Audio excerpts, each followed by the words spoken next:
This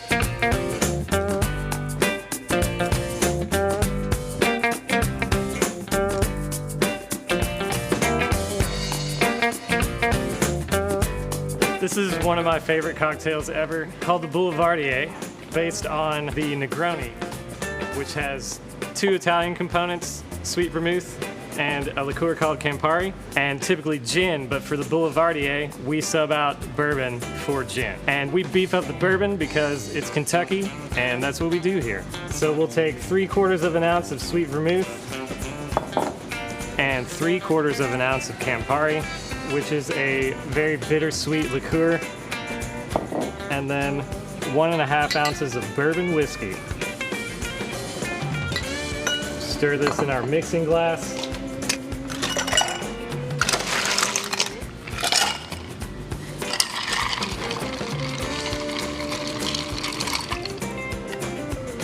It has a nice red color from that Campari ingredient. And the final touch, take an orange peel, zest over top to get all that orange oil, which just makes the drink a little bit more lively. And that's Boulevardier. Now to do a modern twist on the Boulevardier. The 2 most important components of this cocktail are bitterness and sweetness. First, we're gonna take a lemon peel and express it in the mixing glass. Then we're gonna take some bitters. These are made from smoked black tea and salt. Now we'll take rich syrup for sweetness. That's 2-to-1 raw sugar to water.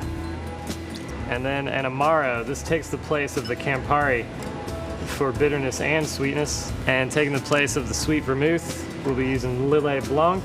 And this is a 1/4 ounce of all 3 of these ingredients. And of course, some bourbon whiskey. 1.5 ounces to match 1/4 of everything else. Throw some ice in here, get some good dilution. Stir in your mixing glass, knock the edges off any of that high spirit. Strain into a rocks glass. And we're gonna spray some creme de fleur on top and garnish with a grapefruit peel just to get some even brighter notes. Add some sharpness to this drink, and that gives you a cold fusion.